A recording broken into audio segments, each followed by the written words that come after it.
প্রথমে আমি আমার সালোয়ার কামিজের ফিটিংয়ের লাইনটা দিয়ে সেলাই করে নিচ্ছি। পাইপিং বসানোর আগে কিন্তু ফিটিংটা দেওয়া দরকার। তো আমাদের হিপ যতটা অবধি আসছে ততটা অবধি আমি একটা ডবল করে ফিটিং করে নিয়েছি। তো এটাতে আমার হাত লাগানো নেই, আমি আগে এই সেলাইটা করে নিচ্ছি। তারপরে আমি গোল্ডেন কালারের পাইপিং, রেডিমেড যে পাইপিংগুলো পাওয়া যায় সেটা নিয়েছি। তো 2 ইঞ্চিতে মার্ক করেছি।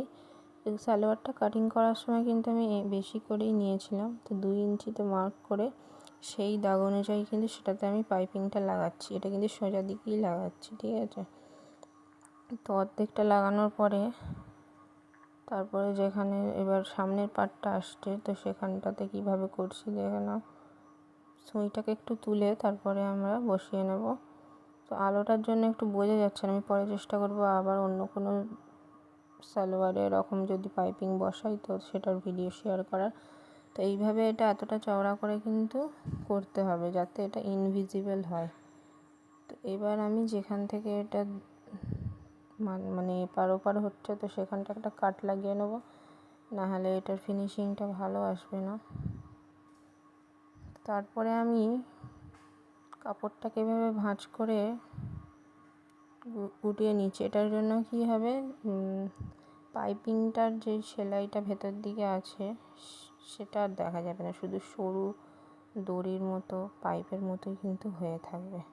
তো পিছনের দিকটাকে আলাদা করে করে সুতোটাকে বার করে কেটে নিয়ে আবার সামনের দিকটাকে কিন্তু আলাদা করে করছি। একবারে সেলাই করে কিন্তু করছি না, এটাকে আস্তে আস্তে করতে হবে। এটা যেহেতু সিল্কের কাপড় তো এটা একটু খেঁচে খেঁচে যাচ্ছিলো, তো বুঝে বুঝে করতে হবে, নাহলে কিন্তু নিচের দিকে অনেকটা কাপড় বেড়ে যাবে। তো এবার 2বার সেলাই করার পরে এবার এইটাকে আমরা দেখে নাও কীভাবে সেলাই করছি। তো আমরা এটা কিন্তু উল্টো দিকেই সেলাইটা করব। এটা অনেকে আমি দেখেছি তোড়পাইও করে, তো তোড়পাইও করতে পারো, বাইরের দিকে তোড়পাই করে। তো এটাকে এইভাবে সেলাই করে নেবো। আচ্ছা, এখানে যখন জয়েন্টটায় আর আমরা সুইটাকে করবো না, যেমন নর্মাল সালোয়ারের আমরা সাইডগুলোকে সেলাই করি সেইভাবেই করেছি। জাস্ট এভাবে একদম সিম্পল নিয়মে, দেখতে কিন্তু খুবই সুন্দর লাগছে। দেখে না, দেখে মনে হচ্ছে যেন এটা রেডিমেড জামা করা, রেডিমেড জামার মতো লাগছে।